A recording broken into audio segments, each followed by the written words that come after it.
ഭാര്യയും ഭർത്താവും. ഭർത്താവ് പള്ളിയിലെ പാട്ടുകാരനാണ്. കല്യാണം കഴിഞ്ഞു 35 വർഷമായി. ഭാര്യ, ഭർത്താവ്, കുടുംബജീവിതം, 3 മക്കൾ എല്ലാം സന്തോഷത്തോടെ നടക്കുന്നു. കഴിഞ്ഞ ഒരു 1.5 വർഷമായി വീട്ടിൽ പ്രശ്നങ്ങൾ. ഈ ഭാര്യയും ഭർത്താവും തമ്മിൽ അടിപിടി ബഹളത്തിലോട്ടൊക്കെ പോയിക്കൊണ്ടിരിക്കുന്നത്. കാരണം എന്നാന്ന് വെച്ച് കഴിഞ്ഞാൽ ഭർത്താവിനെ ഭാര്യയ്ക്ക് സംശയം. ഭാര്യ പറയുന്നത്, ചേട്ടൻ പള്ളിയിൽ പാട്ട് പാടിക്കൊണ്ടിരിക്കുമ്പോൾ ഞാൻ ശ്രദ്ധിക്കുകയായിരുന്നു. ചേട്ടന്റെ അടുത്ത് നിന്നിരുന്ന ഒരു പെൺകുട്ടി ചേട്ടന്റെ മുഖത്തോട്ട് നോക്കിക്കൊണ്ടിരിക്കുന്നു. എന്ന് മാത്രമല്ല, ചേട്ടൻ ഇടയ്ക്കിടയ്ക്ക് അവളെ നോക്കുന്നു. ചേട്ടൻ എന്തിനാ അങ്ങനെ നോക്കണേ? നിങ്ങൾ ഇങ്ങനെ ഈ കണ്ണിൽ നോക്കി നിങ്ങൾ തമ്മിൽ എന്തോ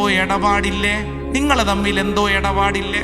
നോക്കണേ, ഒരു കുഞ്ഞു കാര്യമാണ്. അപ്പൊ ഈ ഭാര്യ എങ്ങോട്ട് നോക്കിയാ പരിശുദ്ധ കുർബാന പങ്കെടുക്കുന്നത്? ഒരു കുഞ്ഞു കാര്യം.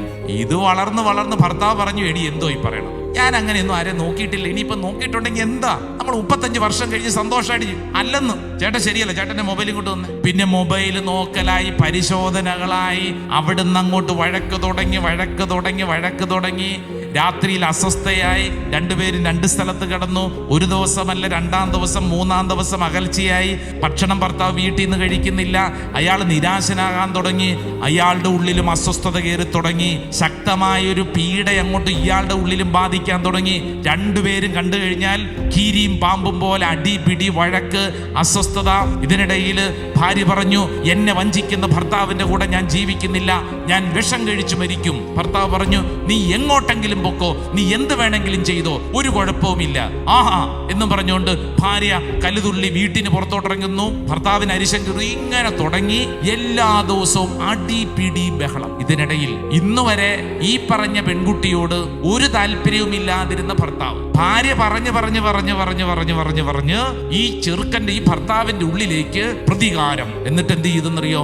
ഈ പെണ്ണിന്റെ വീട്ടിലോട്ട് ഈ ചെറുക്കൻ അങ്ങോട്ട് ചെന്നൊരു ദിവസം ഈ പെണ്ണുമായിട്ടൊരു സെൽഫി എടുത്തു. എന്നിട്ട് വീട്ടിൽ വന്നിട്ട് ഭാര്യനെ കാണിച്ചു, നോക്കടി, ഞാൻ അവളും കൂടി ഇനി പൊറുക്കാൻ പോവാണ്. ഒരാവശ്യമുള്ള കാര്യം ആടി പിടി ബഹളം. ഇനി നിങ്ങൾ ഈ വിഷയത്തെ കുറിച്ചൊന്ന് പഠിച്ചേ. ആരാണ് തെറ്റുകാര്? എവിടെയാ പ്രശ്നം തുടങ്ങിയത്? ഈ ഭർത്താവ് ആരോടാണ് യുദ്ധം ചെയ്യേണ്ടത്? ഭാര്യയോടല്ല, ഭാര്യയുടെ ഉള്ളിലുള്ള ഈ സംശയത്തിന്റെ ദുഷ്ടാത്മാവിനോട് വേണം യുദ്ധം ചെയ്യാൻ. നിന്റെ വീട്ടിലെ, നിന്റെ വ്യക്തിപരമായ ജീവിതത്തിലെ സമാധാനം തകർക്കാൻ ആര് വരും? സാത്താൻ വരും. നമ്മൾ ഒരു വ്യക്തിക്കെതിരെയല്ല, ആ വ്യക്തിയുടെ ഉള്ളിലുള്ള ദുരാത്മാവിനെതിരെയാണ് നമ്മൾ യുദ്ധം ചെയ്യേണ്ടത്. ഇപ്പൊ നമുക്ക് സംഭവിക്കുന്ന കാര്യം എന്നാണെന്നറിയാവോ? നമ്മള് മനുഷ്യർ അങ്ങോട്ടും ഇങ്ങോട്ടും, സഹോദരങ്ങൾ തമ്മിൽ, ഭാര്യ ഭർത്താക്കന്മാർ തമ്മിൽ അങ്ങോട്ടും ഇങ്ങോട്ടും വഴക്കുണ്ടാക്കിക്കൊണ്ടിരിക്കുന്നു.